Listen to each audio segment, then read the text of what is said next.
as valuable an employee, even though they have a whole lot of years. And then finally, elder abuse and neglect, and that can be from family or others, or it can also include like financial abuse or physical abuse. Then we have anxiety, especially for that person, about related to growing old, and because everybody knows the final outcome for growing old is typically death. Age attributed or assumed age related, which is not always the case. Senior moments, they attribute that to old age a lot of times, but not necessarily true. Short-term memory, sometimes I can have memory losses, but I notice young people do it as well. And then there's some pathologies that are attributed to older people. Remember how, and you may or may not, with diabetes. Years ago, diabetes used to be juvenile diabetes and adult onset diabetes. We abolished that. And do we know why we abolished that reasoning? Younger onset. I mean, we have type 2 diabetics now that are 4 or 5 years old. Correct. So it made more sense to call type 1 the juvenile diabetes, and then type 2 could be adolescents, children, whatever, and older adults are adults. And then it's important for us as nurses to go ahead and recognize all the ageism and the impact that it can have on our clients.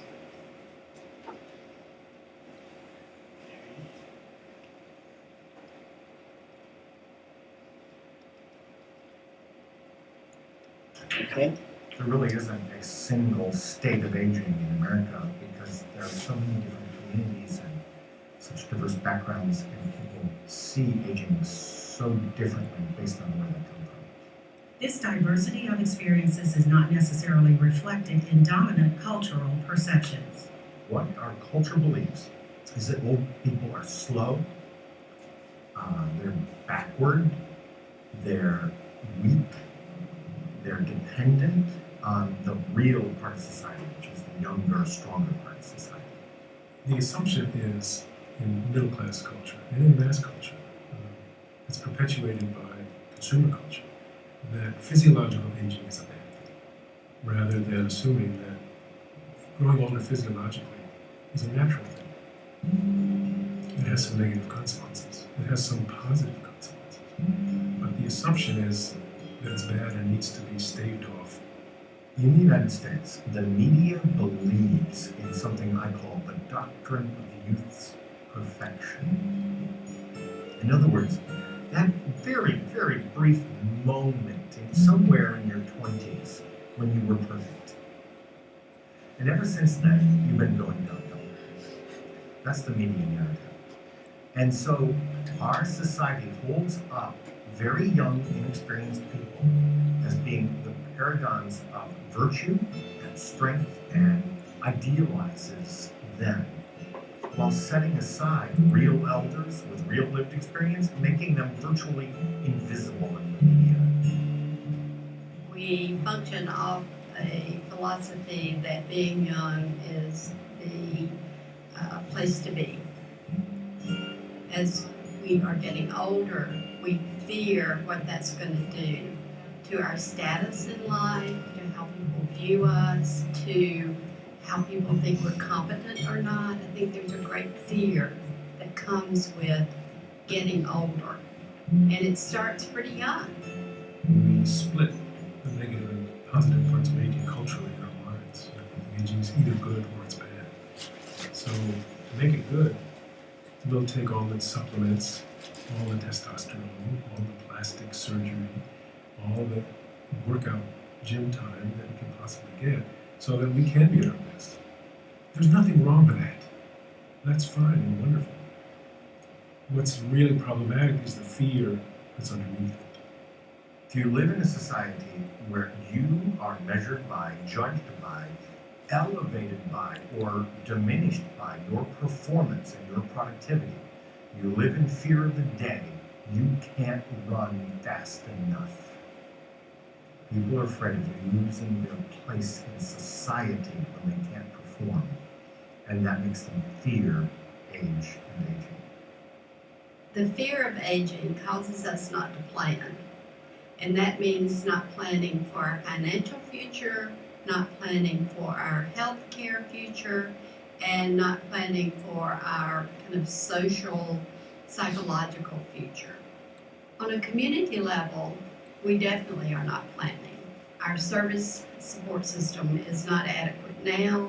We're doing things in very traditional ways still when the landscape of aging is changing.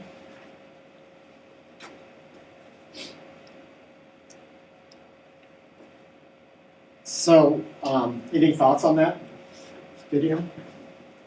It's very interesting what they were saying about the media and how they portray younger people as the best and don't take into consideration the experiences and of older people.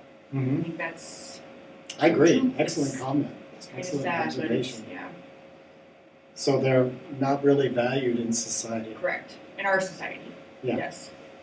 And I think in some, especially Western countries, Europe and stuff, that's still pretty true as well. Okay. I think really though, as you get older, you get more responsibilities, and it's more that middle age group that's kind of sandwiched in between old and young. They've got kids in their 20s who still aren't independent and on their own yet, and then they have parents that they're figuring out, can we afford a nursing home? What are we going to do about this, that, and the other? So they're more stuck in the middle, and hopefully they would appreciate positive things about their family members, but you do hear sometimes that people feel like they're burdened because I think in large part financially, and then like, what if they need someone to watch them because they're losing their memory with what's okay to do and what's not okay to do, and one time they are in their apartment on fire and they can't live there anymore by themselves. So Yeah. Good comments, very good comments. And that's part of the dilemma of the middle-aged folks with the younger folks and then the older folks that feel responsible for both groups. Okay. We'll go on to some stereotypes. This is a little lighter one than the previous one. So let's see if I can get this one initiated again. Okay. Oops, no, I don't want to go that one. Skip this one.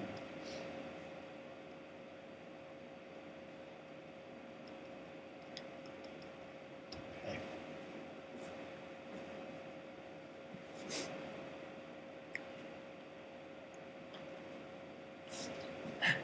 Technical difficulties here. Let's see. There you go. Yeah.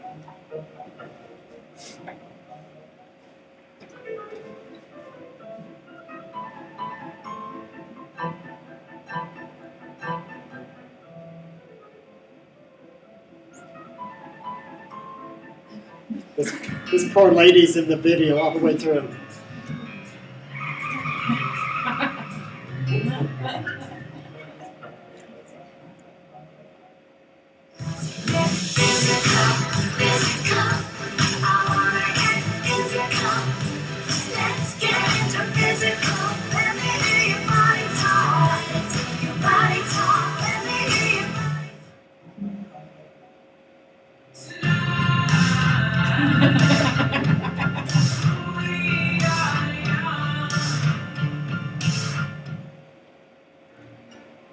She's pretty amazing.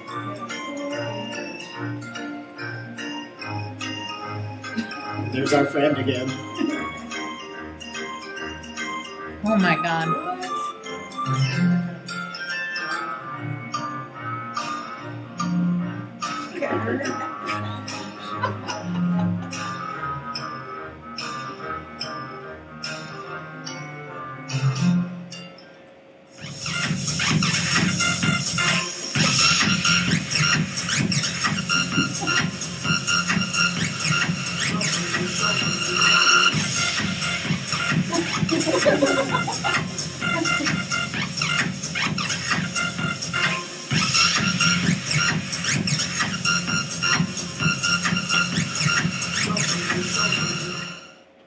Cool. Any comments, questions? I love that though, that they are still dancing and having fun. Yep. Yeah, that was fun to see, wasn't it? And then tying back into the second video about, I'm moving forward, and I'm going to deal primarily with baby boomers, because that's the next large group that is becoming seniors in this country. And right now, probably in 2015, we're somewhere between 73 million to 75 million individuals. So we're a big block of older folks now. And we're also, the ages were from 1946 to 1964, and there are dramatic changes that are involved for that group previously and currently. They involve socioeconomic and political changes. There's also diversity as far as health, especially ethnic, cultural, and then we as nurses need to have a cultural perspective on wellness related to these individuals. Off to the right, this came from the Pew Research Center. We have the millennials living from 1981 to 1997, Generation X, 1965 to 1980, baby boomers, as I already mentioned. The silent generation is 1928 to 1945, and the greatest generation is 1928 and before. And now the newest largest demographic change is going to be the millennials, the 1981 to 1997. And projected, based on the United States Census Bureau, in 2015, they will be the largest group, which I was surprised. And this is another chart projecting the populations based on the generations based from Pew Research Center. And you'll see that this is the boomer line, this is the millennial line, and then the Generation X is kind of remaining flat across the board as well. Explain why. Like, I know they were saying in the video that after 30, your chances of dying are twice as much, and then grows exponentially on top of that. Uh-huh. Or is it because of other age-related things that the baby boomers are going down and millennials are staying steady? Well, I personally, I didn't get a real good explanation for that, but I just look at the line graph myself and see that with age, we aren't going to be dying. And basically, we peaked out as far as our group size, and now we're on the down slope. And then that's a good question. So the millennials are in their prime. They're Yes. like So they're 20s, not- 30s, 40s. Right. Whereas Right. the boomers are reaching Having 70 kids now, soon, because right. my mom's going to be 70 and she was born in 46. Uh-huh. So I can see that steady. And then just Yeah. down to 1950, we will be probably 17, 18 million at most. We'll be very much a minority at that point. And then millennials will still be going And they'll be replaced by the Right. Yeah. for the next generation. Yeah. Do you think that's going to affect our approach to healthcare, though, because we've been worried about this silver tsunami and the population numbers going down, whereas this number is staying the same? I'm not trying to play this advocate. I'm just curious, honestly. Well, I think we're in the midst of the silver tsunami, to be honest with you. I don't know if Social Security and Medicare can support all of us when we actually retire, because I think it's forecasted, I think it's 2030, where Social Security will run out of money, and Social Security is what funds Medicare. So without some interventions, we will be affecting that as well. And also that brings me to the baby boomers themselves. We have a kind of a philosophy that when we were younger, everybody said, well, let's live till 30. And then we all lived till 30, and thinking that was a horrible old age, but that really wasn't the case at all. And now moving into our senior years, health-wise, we haven't taken real good care of ourselves as far as obesity, diabetes, and those type of situations, as well as we didn't financially prepare for this. And 2007, 2008 didn't help that for us as well. So I think based on all of those factors, I think the impact to healthcare is going to be significant for baby boomers. Did that answer your question? Well, like our focus now is to support the baby boomers, but in 30 years, is that focus gonna be different? Are we gonna have to shift focus and focus more on the millennials? Right. You know, Or are we gonna be wise? Well, I guess we're not really millennials. Well, because, and it's actually going to be We're Generation X X. Yeah. well, no, but we'll have so many millennials, are we gonna focus on them and bringing them through health because? Yeah. Maybe the X's we should have already caught. So there's a lot of food for thought as far as what's going on as far as the different generations. And I would say the millennials are probably, most of that group is living at home, don't have their own houses, those type of situations, don't have the great jobs. Okay? Well, and this was the social, economic, and political changes that boomers were involved with. We had the Vietnam War from 1954 to 1975, and that was a huge impact for us. Personally, I got drafted in '69, but fortunately I had gone in a 120-day delay with the Navy, so didn't have to serve in the Army. So it was a big impact for us, as well as the assassination of John F. Kennedy in 1963. And that's just some pictures of him and his family. And when I looked at the pictures, I thought, wow, there's only, out of that family of 4, there's only 1 person alive today, which is pretty amazing. Do you remember what you were doing on that day? Yes, I do. Because my mom can tell me exactly. I was in 7th grade. I was in homeroom, and they announced it over the intercom. Yeah, I walked home from kindergarten that day because I wasn't very far away. I mean, it was a couple blocks. And I walked into the house and my mom was crying. She was sitting on the couch crying and I didn't know what was going on. I didn't understand it, you know. What were you doing, Jean? I was in grammar school and in Memphis, and I remember that day, it was in November, and the whole sky got really dark and rainy, and the weather changed. It was interesting. So yeah, so we all One of those remember times what we there. were doing that day, Mhm. which is pretty interesting. 63.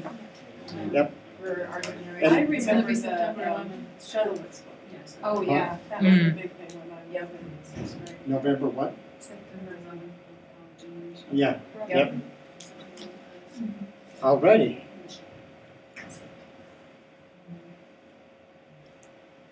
Okay.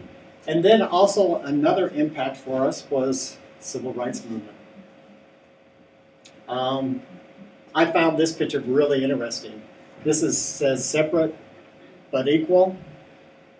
This is the white classroom. This is the black classroom with just chimney, stove right in the middle. Oops. And then some of the marches that Martin Luther King was involved with, and how, especially like in the Deep South, how anytime there were demonstrations, police got out with dogs and batons. And then in 1964, the Civil Rights Act was signed into law. That's President Johnson, Barry Goldwater, and some of the other folks in there. Johnson, Goldwater, and Martin Luther King was in attendance that day as well.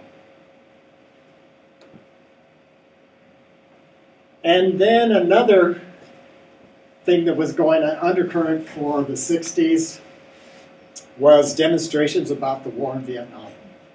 Because we still had the draft going on, people were going in, and so we had a big demonstration at the 1968 Democratic Convention. Turned into a big old mess. And then we had Woodstock in 1969. Jimi Hendrix, Janis Joplin, and we were going to save the world. We were going to save the world, change the world, and it was going to be better. I don't know what we did. Oops. Alrighty. There you go. Okay, and then there's, these are some of the new diseases and viruses that have impacted our world today. the HIV and the Ebola. But during baby boomers' lifetime, we finally have abolished polio in this country. We supposedly abolished smallpox worldwide, but we have new bugs that are very opportunistic, such as herpes, Hep A, B, and C, dengue fever, which I've never heard of before, and even in our area, West Nile virus. Any questions so far? Alrighty. Now, the nursing wellness model, we still need to use the meta paradigms of person. And in this case, it's for older folks, it's unique functioning, unique wellness for them. Nursing, and it's going to be patient-centered care. We're going to do health as defined by the client. And for this particular group, it's going to be psychosocial, and it's going to be physiological. Can they get around, and do they have support systems with families in the community, those type of situations. And then it's also the environmental influences. Are they in a safe living home environment? Do they have a home? Are they homeless? Do they have any functional impediments? Do they need crutches? Do they need a walker? Is their home safe? And then wellness consequences would be safety devices. From this standpoint of in the home, do they have rugs that are anchored down so they won't slip and fall? Do they have pull bars in the shower, in the bathtub, in that area to make sure they don't fall or they can grip? Do they have grips in the bottom of the tub? Do they have stairs leaving the house? Are they safe? Do they have a rail? Or can they be modified? Any questions? And moving on. Okay. By Mahoney and Fleury in 2012, their definition for older adult wellness promotion is nurses are involved in promoting growth, nursing diagnosis related to wellness, and that's a shift for me personally, getting away from illnesses and diseases, but diagnosing for wellness as our goal. Nurses advancing a feeling of dignity and worth for their clients. And then continuing with the holistic older adult view of mind, body, and spirit. And they all are connected.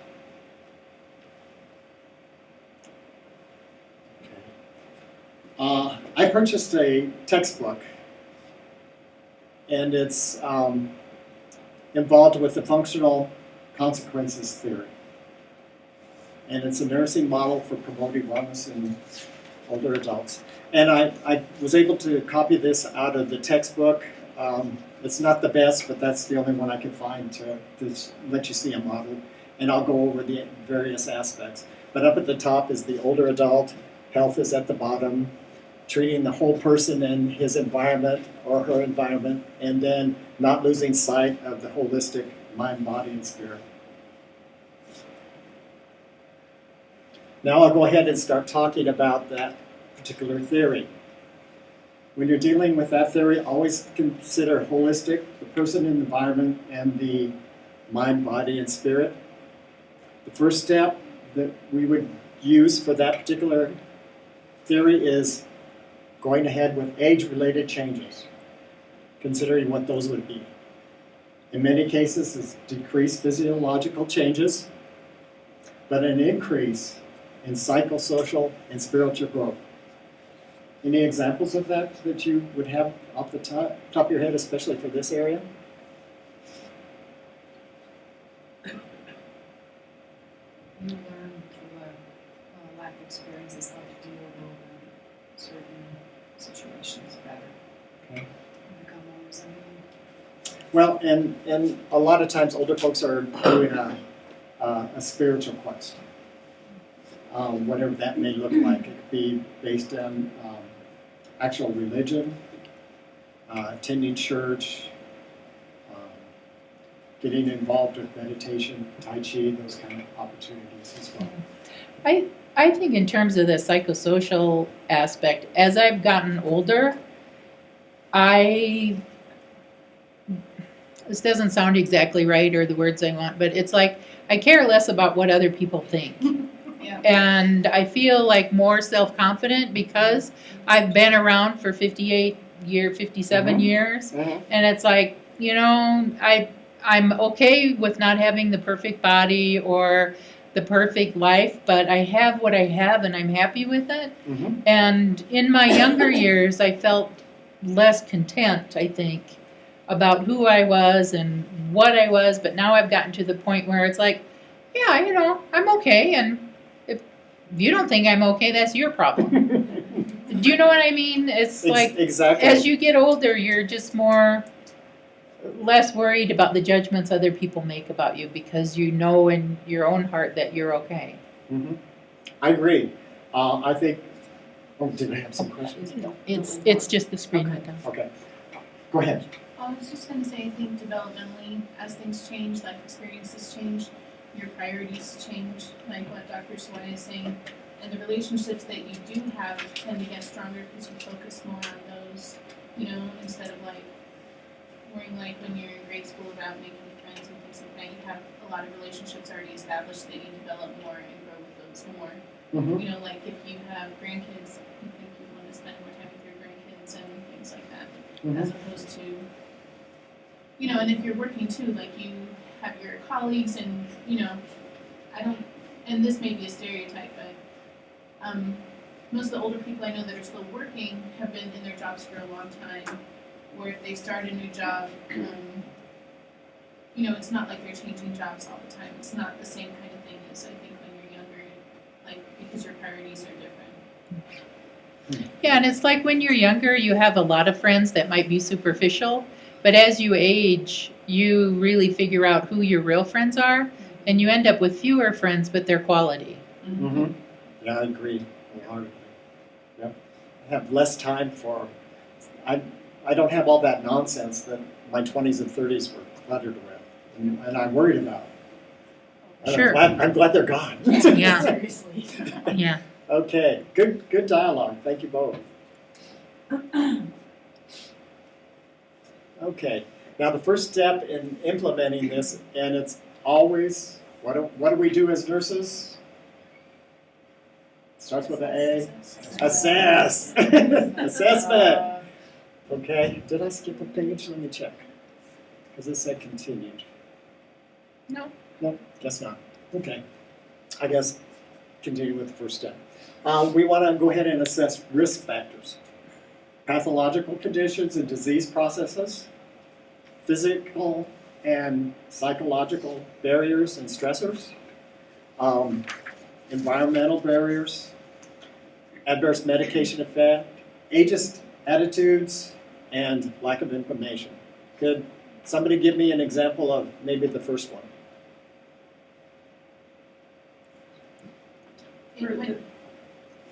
Pathological conditions? Well, they're probably dealing with something, like the blood pressure and some of these are Uh-huh, and they have exactly. to manage those, Uh-huh. whatever it may be. Okay.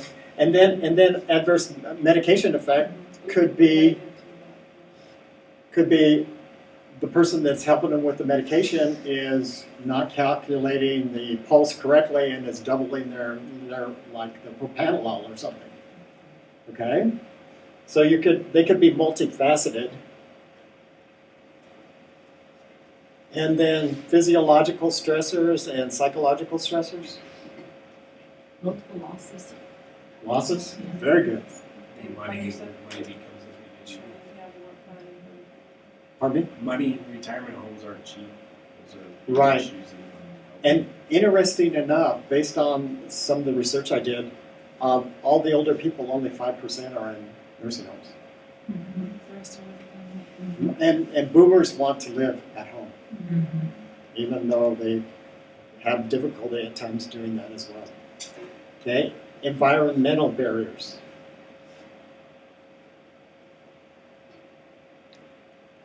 That can be, as simple as not living and not having a home that's handicapped accessible. Mhm. If you bought a home in the 80s that was a 4-bedroom with everything on the upstairs, you may not have a main floor bedroom bathroom situation, and if you get disabled in some way, you can't do steps, Yeah. then you have to do a spit bath in the kitchen sink Yeah. for your hygiene. And many people sleep on their couches because they can't get up and down the steps. Mhm.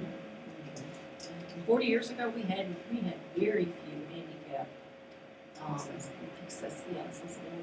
Mhm. Very much so. Just not common. You can always tell when you're driving through a neighborhood and you can see where a person is aged because they'll have the ramp Yeah. Mhm. up to their Mhm. home, you know. Exactly. Yeah. Okay. I Yes, ma'am. think the risk factors help you determine the plan of care that you're gonna do because you need to know those things before you can come up with what's realistic for your goals. So let's say they Yep. need to go to dialysis, but they don't have a car, transportation will need to be set up. Mhm. Let's say, Or they may not be safe driving. let's say you want them to do something more social, but they have some physical limitations, like all those things have to be considered before you can come up with a plan, Mhm. so that's realistic. Mhm. Exactly. Yeah, we've got to know what are we dealing with, and that's why we, using our therapeutic skills, talking with them. And I finding think one thing as my parents got older, that fear of losing the ability to drive, because I can remember my sister actually was behind my mom in the wintertime, and she was going up a hill, and my mom took the corner too sharp, and she ended up jumping the curb and getting up in somebody's yard.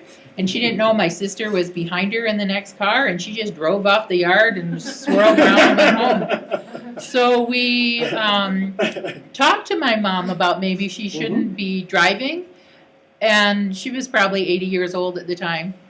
And you know what she did? She went downtown the very next day and bought herself a brand new Ford Taurus. Because what that said was, you kids are not going to tell me when I'm going to quit driving.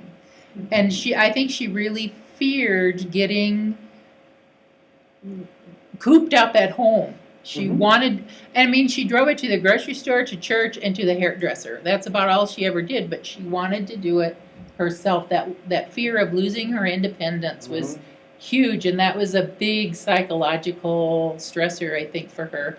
And she acted out on it by buying a brand new car.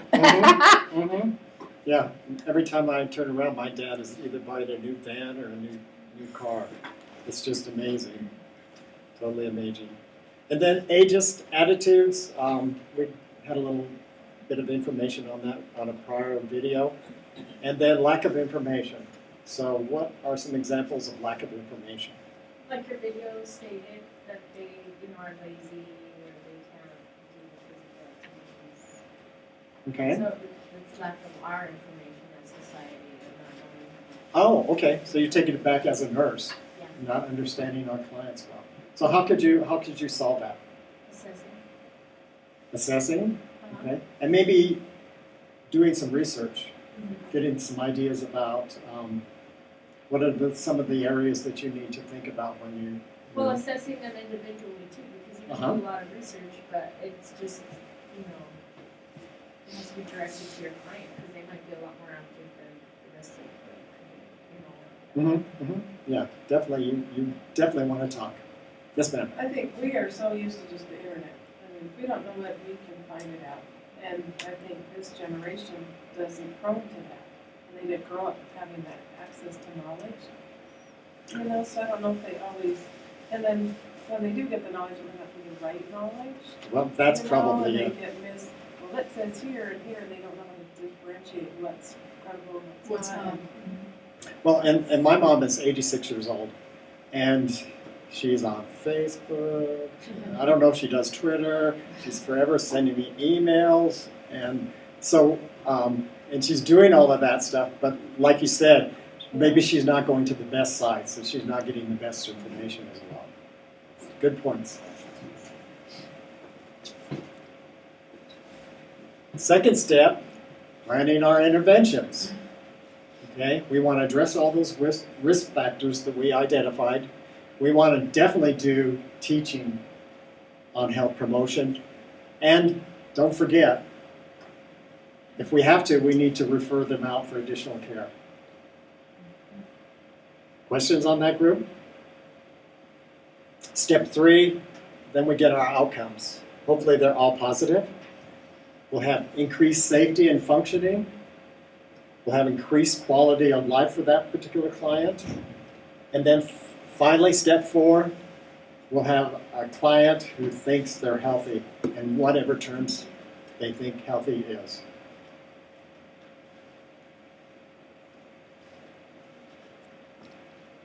Did I go back? No. Okay. And these are some posters I found on AARP, and that these are identifying steps to brain health. And right now, brain health is considered, in a survey by AARP, that most people think heart health is more important than brain health. But brain health is really probably more important. In order to facilitate good brain health, you need to exercise, keeping fit. Learning is a good activity. Managing stress, and some of these are hard to see because of the color flash on the screen. Eating right, and what we learned in the earlier videos is reducing the quantity. Don't be glutton. And then being social is very important as well. Finally, boomers' health and physical activity and their fitness. 43% say they're pretty good health. 27% say they're good. 30% say they're poor. They're to poor. And about 16% are involved in some sort of fitness club or fitness activity. Is it a priority to be physically fit? 18% said yes. 49% says it's one of them, but it's not a top priority. And then 32% say it's not a priority at all. And then there are various reasons why it's a priority and why it's not a priority. So does that indicate anything to you as far as health concerns? It's their view of physical fit. What do they view that as, and what does it look like to them? So promoting physical fitness may be a little difficult as well. And last, I just like this one because this is pretty cool. Medicare has been established since 1965. Truman got involved with it in 1945 and knew that we needed some sort of Medicare health care for our seniors, but it wasn't until 1965 that it was implemented. And so this year it's celebrating its 50th year. And then there's the statistics about over 65, life expectancies, who's enrolled, and those kind of things. And if I couldn't do enough videos, because I found some really neat videos, so I thought I'd share this last one with you. This is the conclusion for this process. And I thought this was a pretty neat one. Come on now. Let's face it, we are all going to eventually grow older. However, how we face the golden years of our life will be determined by how well we take care of ourselves. Here are 4 things that medical doctors typically recommend. First, regular physical activity is extremely important. You are never too old to participate in moderate exercise, which can reduce the likelihood of falling and fracturing bones. In fact, maintaining your fitness is one of the major keys to being able to live independently. Just walking a little bit every day goes a long way. Second, pay more attention to your diet and nutrition. Controlling how much you eat and the quality of your food is extremely important. Before each meal, decide the serving size that you need, even if it means that you leave food on your plate. No, you don't have to clean your plate. Paying more attention to the FDA nutrition facts that are printed on the side of most packaged foods.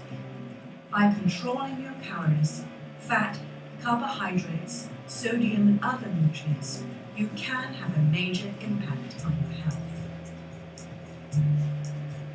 Third, keep your mind active. Don't get overly concerned about a little memory loss here and there. You might even find that it takes a little longer to learn new things. But by constantly learning and stimulating your mind, you can help your mind retain much of its youth. Fourth, you may have never looked at yourself as a weightlifter, but spending a little time improving your strength can help you combat arthritics, restore your sense of balance, strengthen your bones, and maintain a healthy weight. Enjoying your senior years can be much more fun and independent if you address these 4 simple ideas.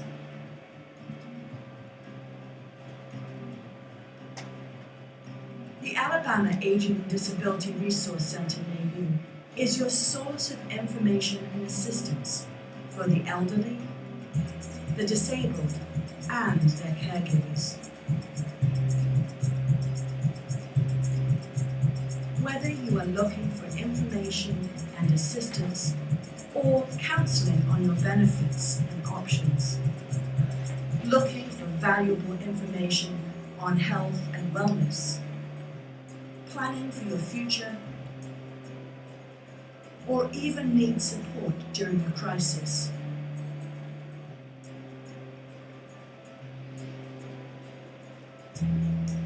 you can call us at 1-800. Alrighty. And this is my list of references. I want to thank you very much for your time and attention to this. I've included the post presentation evaluation, so I'll go ahead and pass that out. Any questions before I close? Okay. Thank you for all your good comments and attention. Thank you.